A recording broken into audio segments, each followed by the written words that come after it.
Good morning, everybody. Welcome to the show. Rebecca, thank you so much for coming on to chat. You are an amazing, amazing entrepreneur. Anybody can tell that within 5 seconds of looking at your LinkedIn history. But I want to hear the story behind that. Anybody could just read highlights, from LinkedIn, but I want to hear the story from you. Would love if you might be able to introduce yourself and give us a flavor of you and an understanding of some of your background. Yeah, absolutely. Well, Ben, thank you so much for having me on. This is an absolutely fantastic podcast, and I know that a lot of people listen to it in order to get a little more insight as to how people in industry are thinking and why it is we do what we do. So I'm thrilled to be here. Yeah, so a little bit about me. You looked at my LinkedIn. A lot is there, obviously, but I had a little bit of a different journey, let's say, from a lot of people who find themselves as startup founders, in the sense that I did not start off as a founder. I didn't start up in tech even. So I began my career as a corporate lawyer. So I practiced law for about like 5 years, doing the usual mergers and acquisitions, securities financings, corporate governance. But I think I knew by, say, year two that I wanted to leave and become a startup founder. But I was a little more risk averse at the time. And I was looking for the right opportunity, the right sort of product vision, the right market, et cetera, all of that. And I think by year five, I figured out that you will never, ever have a quote unquote perfect on ramp into startups. Startups are risky by nature. And that's why people get into it, frankly. And that's why it gets the returns that it does when it goes well. So I left law to join the early team at a startup called Globality, which is in the AI space. And it provided, or it does provide, AI-based procurement for international services. And I was head of business development there, founded and ran their Asia operations as well. Within a year and a half, we got backed by SoftBank. So that got us to unicorn status very quickly. And it started a hyperscaling period. And that was a lot of fun. It was my first time really growing a company from, I think it was like 20-ish people to like 180 people. I mean, it was an insane amount Wow. of hiring. Yeah. And that was a lot of fun. So from that, I learned how to scale an organization and keep that innovative spirit at the same time. But around that time, I also heard about crypto and really, really fell in love with it. I mean, the common thread throughout my entire career, regardless of what job I've had, is I'm always looking to um, bring more people into the financial system, because at the end of the day, that is what determines the sort of ability to be free for a lot of individuals. And so I saw crypto and blockchain in general as fantastic rails for democratization of financial services. Um, so I stopped out of Globality and co-founded a company called Skuchain, which is it's a protocol that provides short-term liquidity to small, medium-sized businesses. So it's more in the DeFi space. And I was co-founder and COO there for 4 years until early 2021. Grew the platform to about 5 billion in annual volume. That was a lot of fun. That was a great deal of fun. It was my first time being a founder.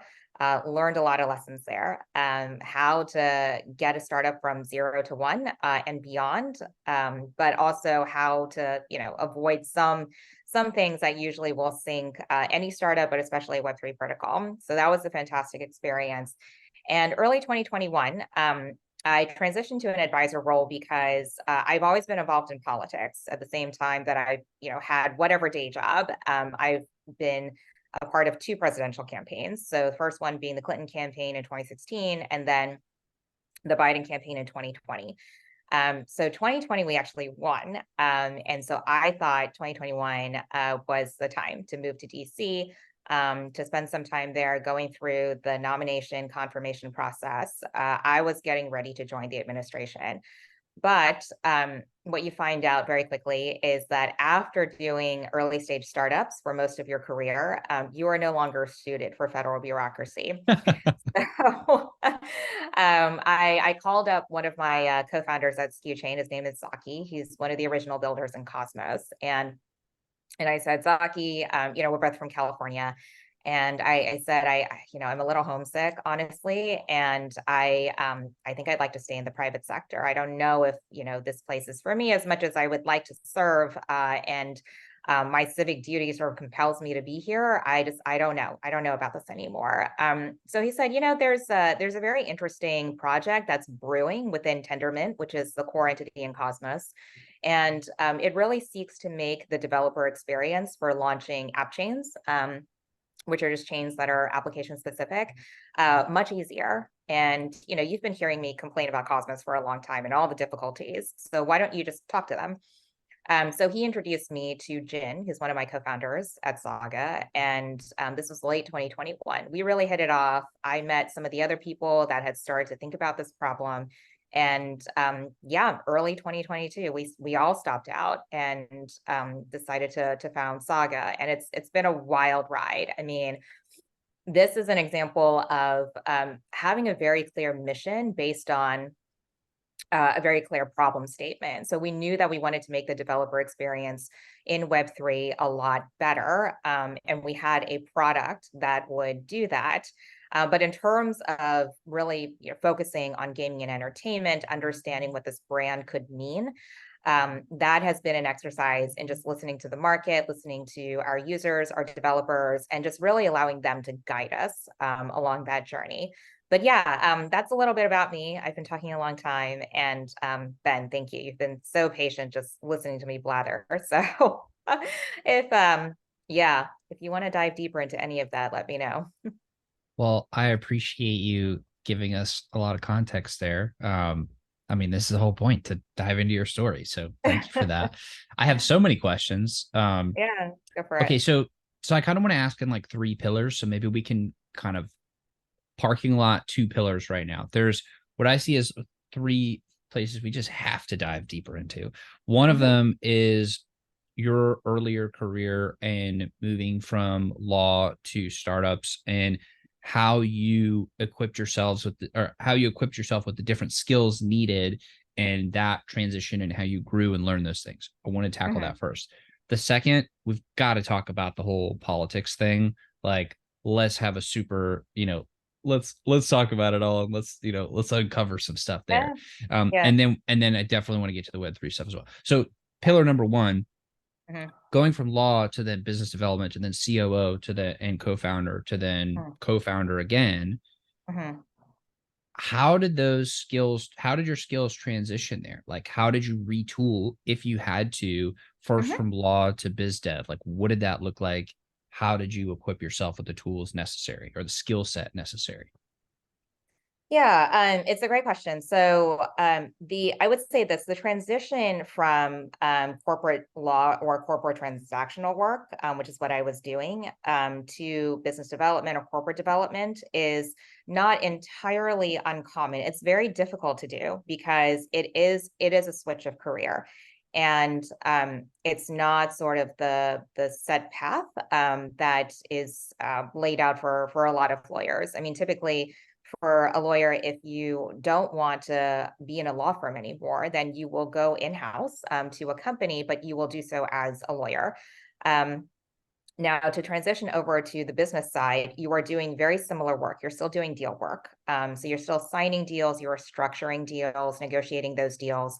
But there are 2 things there. One is your thinking is much more strategic, I would say, because you have to keep in mind the broader context of that particular business and its goals for growth, and the relationships that it has with other partners, let's say. So you think of much more holistically, I would say, about the deals that you're doing. You're not just executing them. The other thing, which is similar to that, is this is classic when you're practicing law. You will take an agreement, for instance, you'll take a contract and you'll mark it up according to what you think are sort of best terms or best practices for your client. But a lot of the final terms you will highlight as reserved for business. So it's the business side that will actually make the decisions about the deal terms. And So when you're on the business side, when you're doing the business development, then it's up to you to make a call on what the deal terms will be. And so it's a very different position to be in when you actually are the decision maker. So I would say that if any lawyers like attempt to make the transition over to the business side, and they don't do as well, it's because in those two areas, perhaps they're not quite as comfortable. Now with me, I think transitioning out of law has always been, it's always been a discovery as to what is my appetite for risk exactly. And what I discovered going into an early stage startup is that it's a lot bigger than I thought it was. So in terms of being able to take risks, in your decision making, being able to think bigger in terms of the goals that you want to pursue, the kinds of partners you want to go after. That I think you discover things about yourself along the way, and you want to leverage that for whatever role you have. So going to Globality, I would say that there were many skills that I could bring with me as a former practicing lawyer, but there were a lot of things that I had to learn wholesale. And then there were things I just discovered about myself that I was able to do. So if there's any lesson to take from that, it is to just remain open, really remain open, listen hard to people. And you should be able to make the transition, quite successfully. But yeah, it was definitely a learning exercise. And then going forward into the roles after that, so co-founder, COO, and now as the co-founder, CEO, there are leaps there as well. So to go from just focusing on business development to being in charge of the entire business side, that does mean that it's, you thought you had to think holistically before, you had to think strategically before, as a BD person. But as a COO, you see the entire organization. So it's a really wonderful crash course in management. You refine those management skills over time. And then really figuring out, how do you move an organization towards a goal? I think that, those 4 years at Skuchain were really instrumental in teaching me how to do that. And then as CEO, I mean, it's one step beyond that. As COO, there's still an element of, I know what my job is. My job is to take the business side and really just, make it go hockey stick. But as a CEO, you have to set the direction that the entire project is going to go in. And everything flows from the top. So your mood, the culture, everything flows from the top. And so I think it just means that the level of responsibility you have for guiding this organization has just grown that much more. And, one of the things that I always tell people who are, interested in starting their own thing and potentially being the CEO of that project, I always tell them, the buck has to stop with you. I think that sometimes in tech in particular, there's been way overemphasis on this idea of someone who is, a CEO with a very limited skill set, and then they find other people to complement that skill set.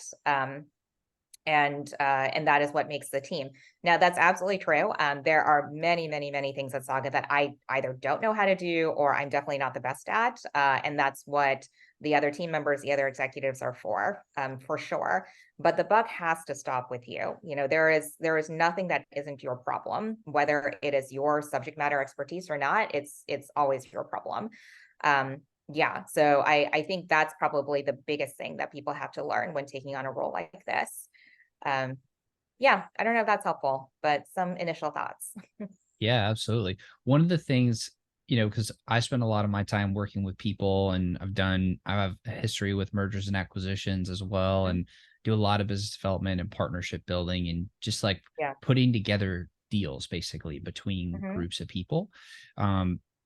It's really interesting to hear other people's perspective on this. One of the things I would be super curious about is like, when you move from the legal side into the biz dev side specifically, and then as you were doing, so there's deal making there, then there was deal making previously if you were doing a lot of M&A, and then as a COO, you're still making deals, and as a CEO, you're definitely making deals, right? One of my theses is there is no right way to structure a deal. There's not Yep. like a bunch of like these pre-selected or pre-selectable templates that you're like, Mhm. okay, this deal's going to be this way and this deal's going to be that way. And there's like Mhm. 5 options. Like there's an infinite number of options for how the deal can be and what the structure is and how the parties come together and all that kind of stuff. Yeah. How has your thought process or your thinking on putting together deals changed over time? And what are, for the deal makers out there, what are some things that you would recommend is like, hey, this is how you actually get these deals over the goal line. You may have a lot of ideas. You may be great at like getting in touch with people, but then you may be struggling on the closing of the deal part or like Mhm. just getting it across goal line. Like, what are some of the things you've learned there? Because I think a lot of people will find that super valuable to help them get their deals across the goal line. Yeah, that's a great question, Ben. So I would say that deal making is it's a skill, and it's also, well, there are hard skills involved. Just understanding the mechanics of a deal, what is and isn't like legally possible. What makes for a good deal in terms of optimizing returns on both sides. Those are some hard skills, but there are a lot of soft skills, not surprisingly. So, being empathetic, being able to listen, understanding what people are really thinking and feeling without them actually saying it. I would say that early on in your career as a deal maker, it's incredibly important to learn the fundamentals as much as possible and treat the fundamentals like skills that need to be learned. So not only are you practicing every single time that you do a deal, but try to absorb as much as you can. And of course, you learn from the senior deal makers on your team as to how they conduct themselves, how they navigate sticky situations, things of that nature. Now, the hope is that after a few years, it starts to become an instinct for you. So when you meet with a counterparty, you understand this is the kind of deal that makes the most sense here. This is a sort of like personality of the person that I'm working with, and this is what they would be comfortable with, or not comfortable with. And it really does become sort of a very like fluid set of tools in your toolkit for putting a deal together. Now, in terms of like concrete tips that I would give people, um, one is, the main purpose of any deal is to provide mutual benefit. I mean, that's the reason why you're working together. And so at any given point in time, you have to check, what is the value that I am offering to my counterparty and what is the value that they're offering to me. And if at any point there is no clear or compelling answer to that, it's obviously a lot harder to get the deal done. Or even if you get everyone to sign on the dotted line, it's very hard to sustain that deal over time such that the ROI that you were hoping to capture, you actually, take advantage of. So I would say that it's incredibly important to just be honest about that at all times. Be very honest and clear eyed about the value provided. And I say that because, especially in the Web3 space, I do think that sometimes it's a little more unstructured. Industry is still very new, and it's forming. And sometimes, if a project does really well, for instance, they lose sight of the fact that actually, it's incumbent upon everyone in business to be useful, and to provide real value. And if that is not the case for the other party, then it doesn't matter who you are.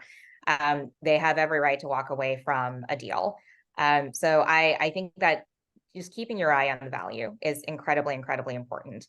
Now, I would say that beyond that, in terms of dealing with personalities, there are people who are, they are deal junkies in the sense that it is their mission, it is their job to close deals, and they will like be there to work with you. They're incredibly responsive. They will move their organizations and their colleagues in order to get a deal done. When you work with a deal junkie, that's great, because you know that there's a very high chance it's going to close. Then there are, people who they're interested in doing a deal, but perhaps there's too much going on, or they're easily distracted, or whatever the case may be. And there is opportunity in any sort of deal to provide some leadership in the process. And that's where you recognize, okay, I have to step in and do a little bit more here. Um, and I mean, then there are those deals where you think everything is buttoned up, and the process has gone through like a certain period, certain amount of steps, but it's not quite unfolding the way that you predicted. That's where you have to be very, very adaptable. And in the end, I mean, a deal is sort of a solidification of a relationship. It's still a relationship between people. And that's where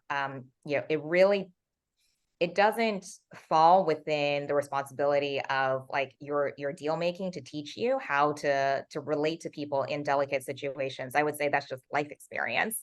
But it's something that is really critical, I think, to be a successful deal maker, is to have that broader training in how to manage relationships with other people.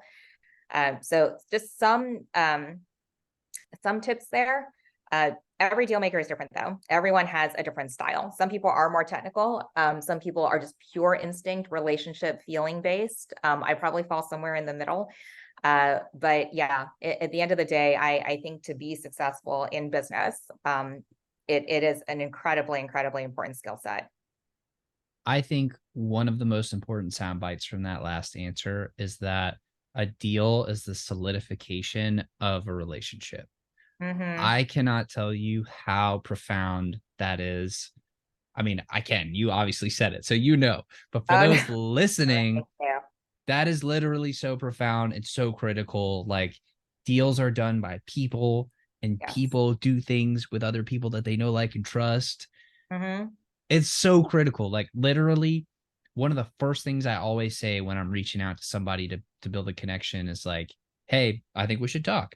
And they Mm-hmm. oft sometimes they're like, "Yeah, let's talk." You know, some people Yeah. just have to, but there are people like, "Well, why?" And I'm like, Yeah. "Well, Yeah. I'm Yeah. I'm working on a few things. You're working on things. Let's see where our objectives overlap, and maybe we can find something to do together." Yeah. And then the Yeah. first thing hopping on the call is like, "Look, I don't have an agenda.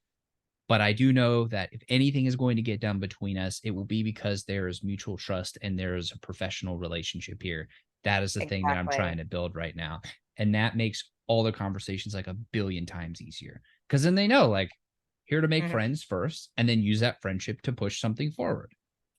Absolutely, absolutely. I mean, I think the give and take is just so critical, because without that level of trust, and trust is built over time, but without that level of trust and comfort, it's very hard to get something over the finish line. Now, some deals are simpler than others. Let's say you've got a SaaS platform, for instance, and everything is meant to be more or less self-serve.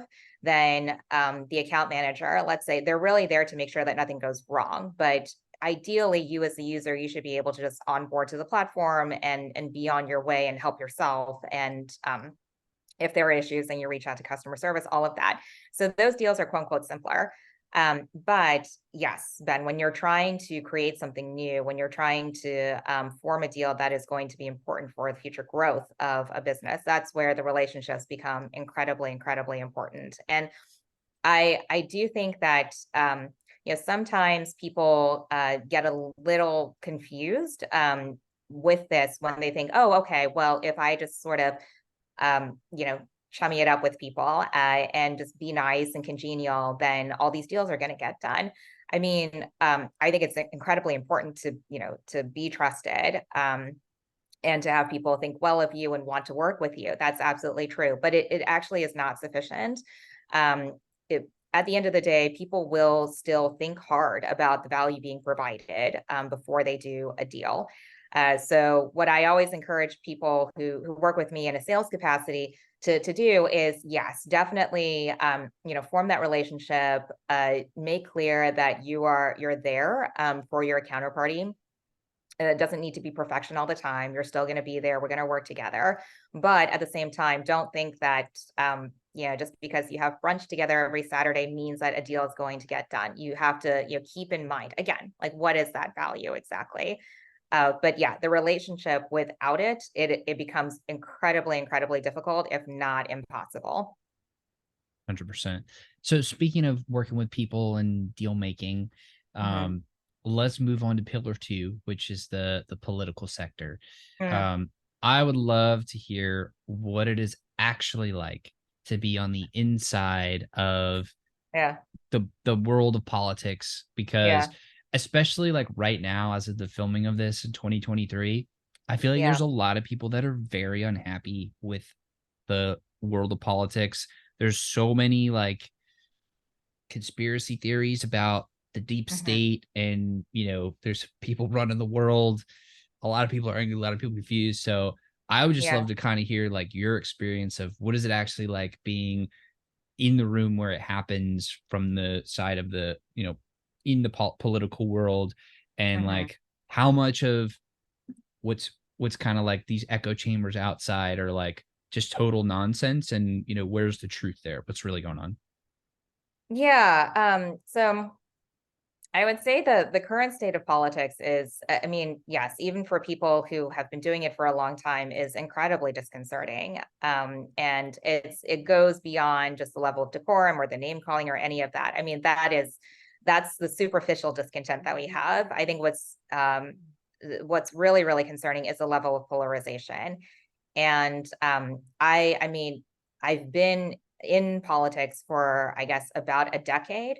But that's not very much compared to veterans who have been in the arena for a very, very long time, who've done many, many campaigns, who've served in an official capacity, who've held office, et cetera. So I would say, my level of experience is still pretty green compared to that. And I think for people who've been there for a long time, it's even more jarring because they remember when both sides, no matter how acrimonious it got, they would still find a way to work together.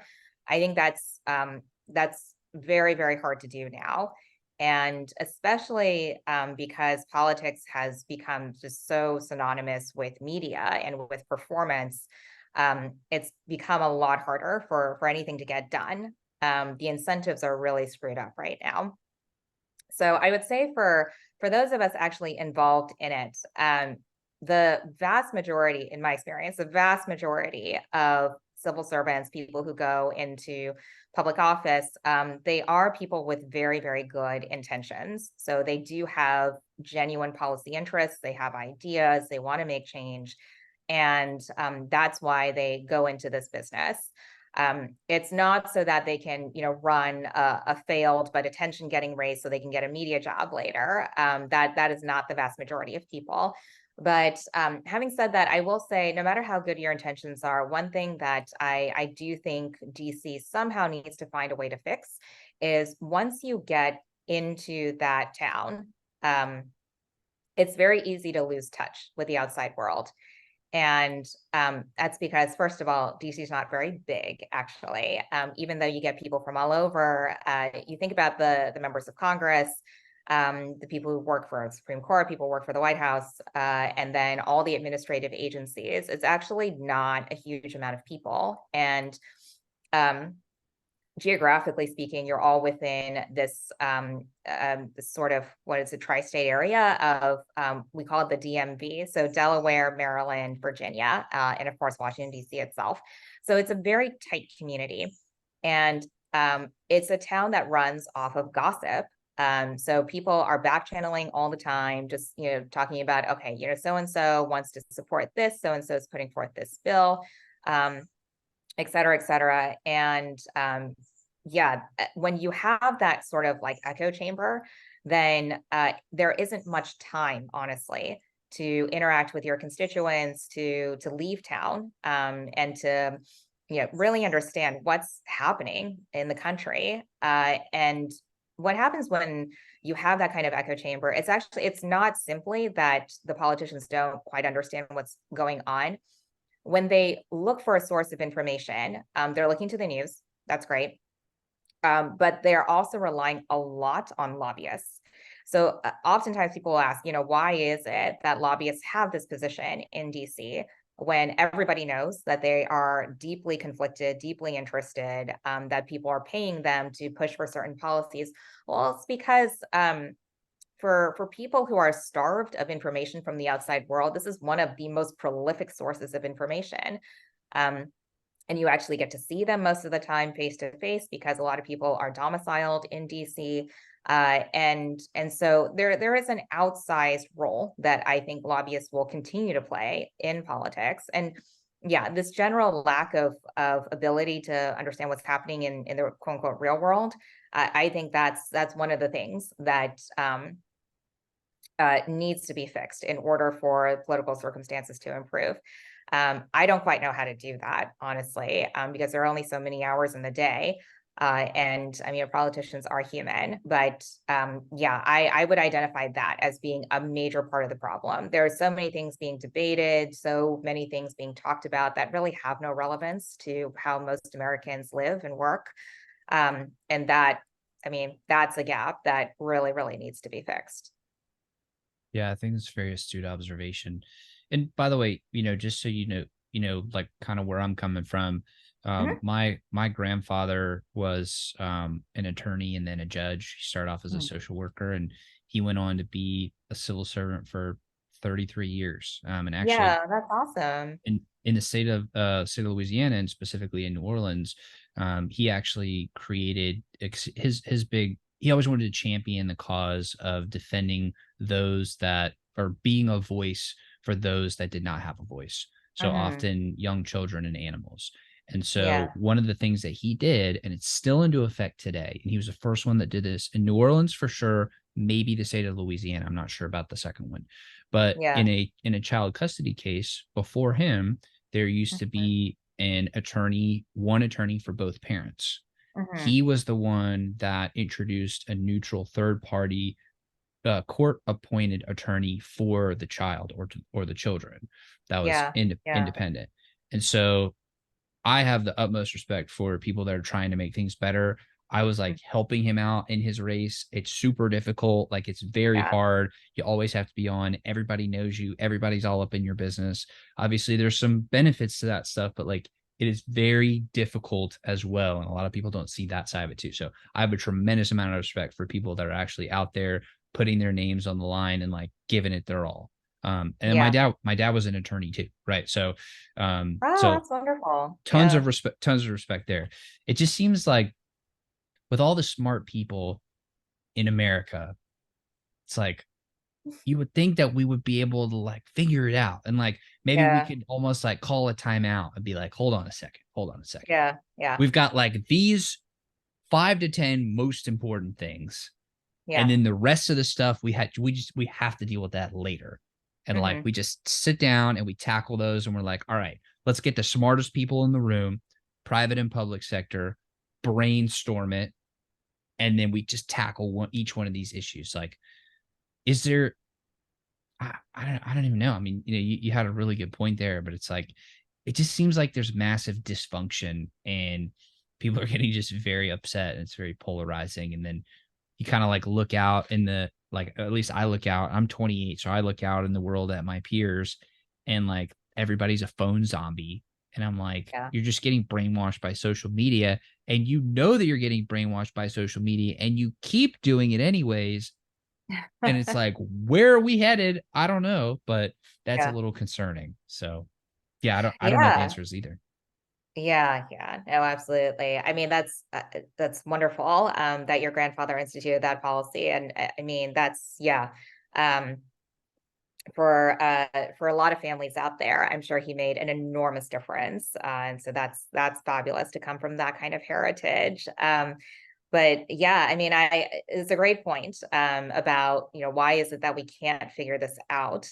I would say that when the founding fathers put together the Constitution, I think they wanted some level of disorganization.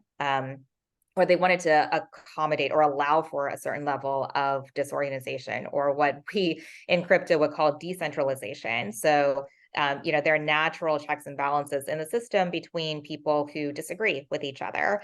Um, Now, what happens when I think you place that system into the modern world, where there's mass media, there's modern media, there's so much stimulus on your brain, and there are so many avenues by which people can earn their keep. It takes disorganization and it magnifies it. So I would say that a lot of the dysfunction in DC right now is because of that people are there for their own personal agenda, and that's fine. It's very human, but it's gotten to the point where it's perfectly normal, I guess, to go there, say, as a congressperson, and you're only there for 2 years, right? So not a long time. As soon as you get there, yes, you want to make some impact on policy, but you got to be in front of the media all the time. You have to be fundraising all the time, so you have to be asking for money, and political donations are a different beast. They're not like charitable donations where you get a tax break, and so there's sort of some clear incentive to dangle in front of people, or there's a particular philanthropic cause that that they're passionate about. In politics, it is literally, can I get you like either angry enough or enthusiastic enough such that you will give money despite having a very, very nebulous return on that money. So you have to be fundraising all the time, given that dynamic. And before you know it, 2 years have flown by. 2 years is not a long time. So after a year and change, maybe a year and 3 months, you're back to the election cycle because you want to get reelected. And then you're very busy, you're campaigning again. So it's incredibly, incredibly difficult, I think, to be effective. And for the people who are sincere, who are very serious about their job, I would say those are few and far between. That's the problem. You need people who are serious leaders, who have the ability to move their colleagues, and who also, at the end of the day, if it doesn't work out, they don't mind losing the job. I think a lot of people just want to preserve their space in DC. They want to preserve their airtime in mainstream media. And therefore they'll do what they need to in order to preserve that position. But yeah, oftentimes, as we're seeing now, it works at cross purposes with the interests of the wider population. So yeah, I honestly, there are solutions that people put forth. I don't know how viable those solutions are. So yeah, I don't know. We got to keep working at it. It's the only thing I can say. Agreed. We can slowly compound our way to a better, a better system, I think. Yeah. I'm still hopeful. Okay, the last question on politics, and I totally want to jump into the Web3 side. Yeah. Is there or is there not a deep state, as according to the, conspiracy theories that have picked up a lot of steam? Yeah. No, there is not a deep state. There is not a deep state. I can tell you that as someone who, both times in the campaign, I worked on the foreign policy side, in addition to tech policy. But foreign policy is probably the more relevant one for this question. No, there is no deep state. If there were a deep state, I think that a lot of American objectives across the world would be that much more achievable. But no, there is no deep state.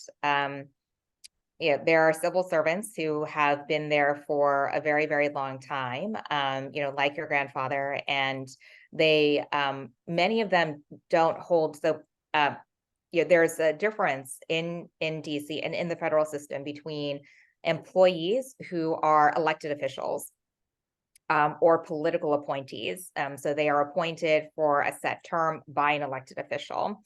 And then there are civil servants who are there for the long haul, and it is a job for them. So people who help you renew your passport in the State Department, for instance, people who issue you your driver's licenses.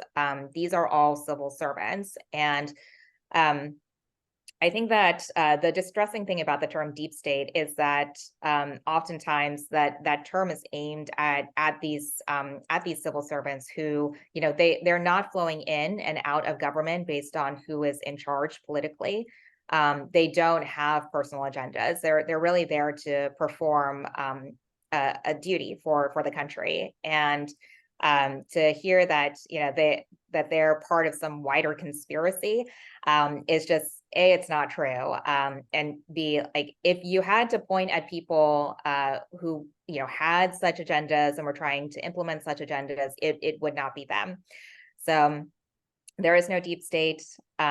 sometimes it'd be easier if there were a deep state, but there is no deep state.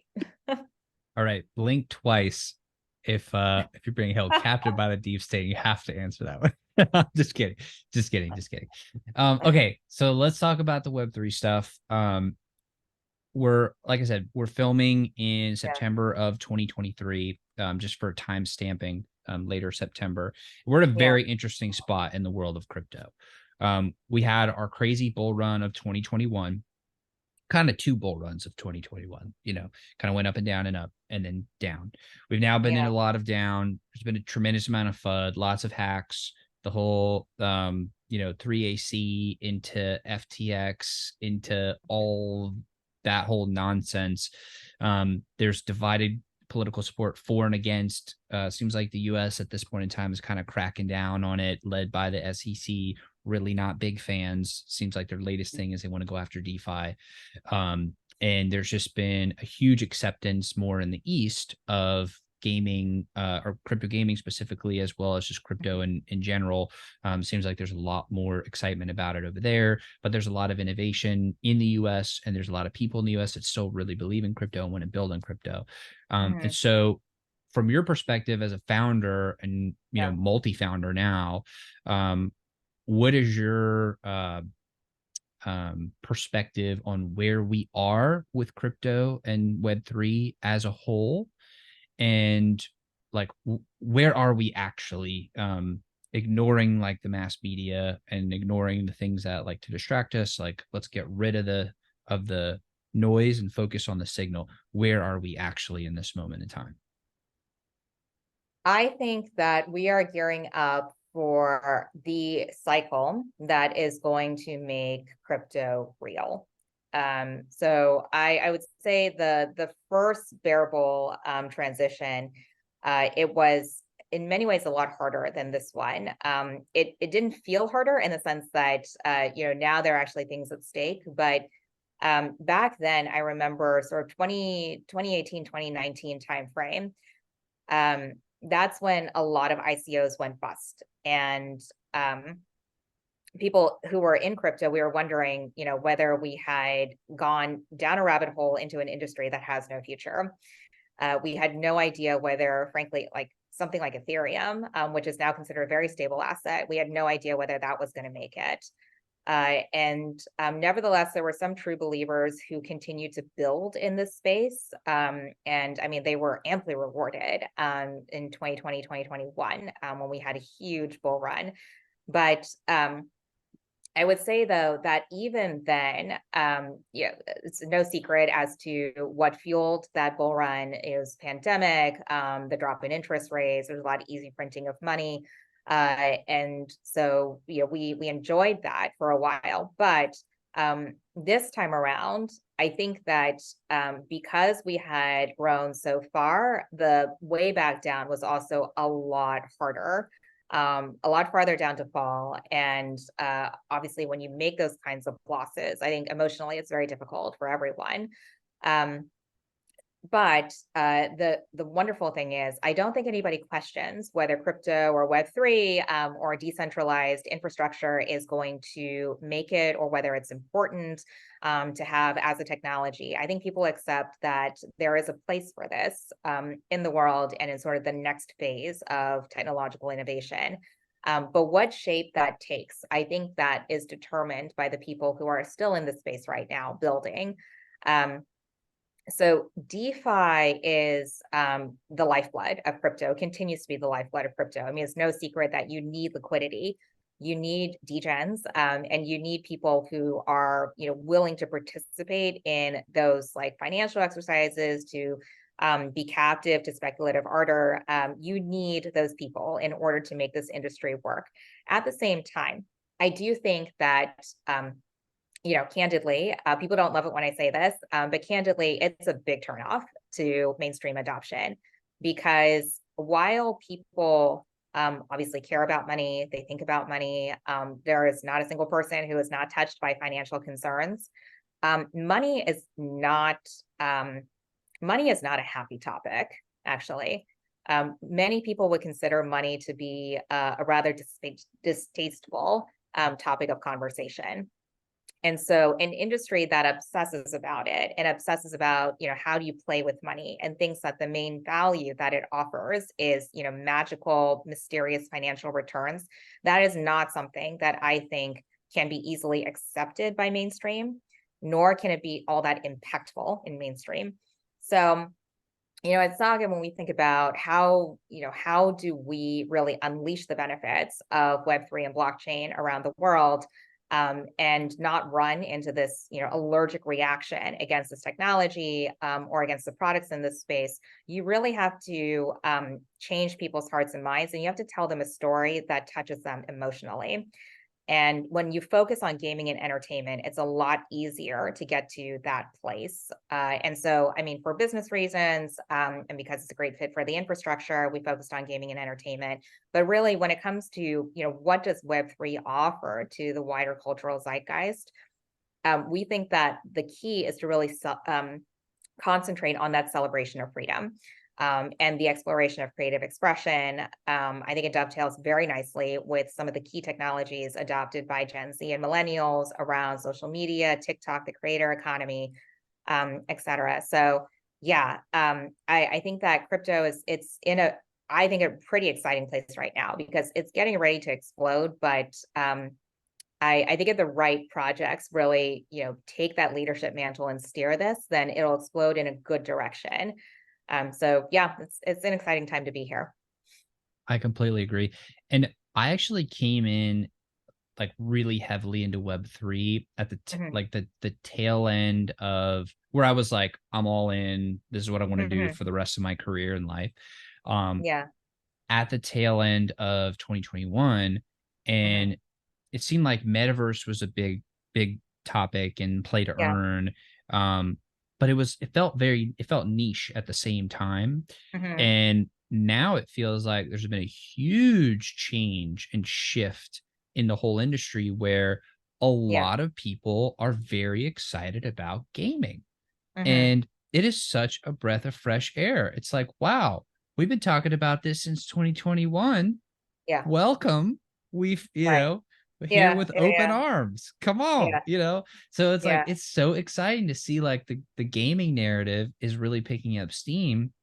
And it's so interesting that you say that. I actually agree with you completely on mhm, like the one of the biggest pieces of value that I think is going to come from crypto, I think is actually going to come from the cultural side mhm, because a lot of times gaming creates culture because yes, like that's right. memes are created in gaming. You have like influencers in gaming and like things happen and you have such interesting interaction where you're working together or competing against each other. There's just a lot of activity and a lot of action, and Mhm, so that is a ripe place for cultural new things to come out of the culture. And so I think like the some of the most innovative and smart and cool and interesting people now being at the forefront of gaming and at the intersection of gaming and crypto, gaming, Web3, whatever. yeah, That's where that is the new cultural discoveries or vibes or whatever that come mhm, from that end of the spectrum then are going to reverberate out to the rest. And like there's going to be a delay, like there's a mhm, time function there that I don't think I fully understand. I don't know if anybody can fully calculate that, but like it's going to be really cool to see like if gaming has like infiltrated all of crypto in such a way, and then that is eventually going to reverberate out to software and to tech and to investing and then the major wider world and all of gaming in and of itself. That's going to be a very powerful shift and cultural phenomenon, and that is, I think, going to be very exciting to be around and see what happens there. Is that kind of your thesis too, as well? yeah. I think, so goes gaming, so goes the rest of technology. In many ways, the most cutting edge technology that we've come to take for granted nowadays really started off as a gaming solution. So you think about things like, NVIDIA's doing incredibly well right now. There was really only one reason to make such powerful chips to begin with, and that was for gaming. Gaming still continues to be a big market for them. So that has gone completely mainstream. but had its roots in gaming. Slack is another example, started off as a gaming communication platform. And then when it started to go viral, people found other uses for it, and now it's everywhere. I would say Discord is the same way. I mean, unlike with Slack, Discord still is very much rooted in gaming, but same dynamic where you solve the problem for gaming, then you can really use the technology for many, many other purposes. And, in gaming, why is it so complicated? You're trying to keep up with the human brain's capacity for dopamine. And that is a wild ride. So it really does, yeah, that stress tests the technology like nothing else. It pushes you to innovate all the time, because honestly, that capacity for dopamine is bottomless. And so I mean, in that sense, it's incredibly exciting to really chase that, and to follow that path. I also think that the thing about gaming, and I talked about this with Dean Takahashi as well at Gamescom at our event. But for him, he's been in the gaming industry for God, like 40 plus years at this point. And he was observing that when he first started off, gaming was a thing for sure. It's always been a big industry. But sometimes people would admit to playing casual games every now and then. It's sort of like a fun recreational throwaway thing. But very few people would admit to being hardcore gamers because it made you a quote unquote nerd or like a geek or like not very cool. And what's happened now is, because gaming has become such an enormous industry, because entertainment recognizes that it's a big source of revenue. And honestly, right now, especially when very few people can work because of the strikes, gaming is really what a lot of studios are looking towards as a huge growth vector going forward. And so it's starting to become much, much more mainstream. And that's fantastic. But the feeling though is that gaming will never quite leave its roots, that it is owned by the nerds, the geeks, the crazies.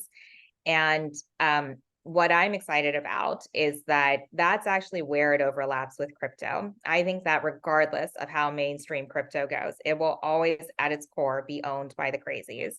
And that's actually a very comforting thought for me, because that is where the innovation comes from. To be perfectly honest, that is where the innovation comes from, is people who think outside the box, who are not 100% comfortable in society, and who will do something about it. They will do something to insist upon their interests, to entertain their friends, to really take care of their communities.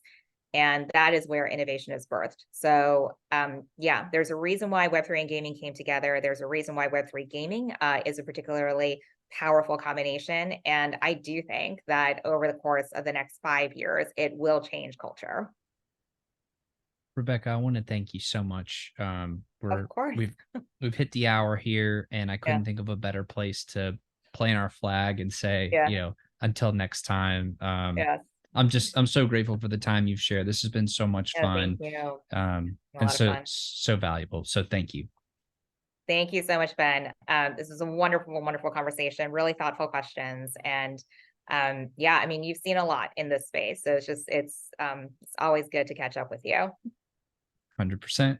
And maybe have you back on for a part 2 some other time. I would But love to. That would be great. awesome. Well, thank you again so much to everybody watching and listening. Go dig into all the rabbit holes, learn everything you can about Rebecca. Go play with all the websites and socials and engage and do all the things, and just have fun with it, because it's a very fun rabbit hole to jump down and go learn about. So that is my ask of all you wonderful listeners and watchers out there. I love you all very much, and I will see you on the next episode. Take care.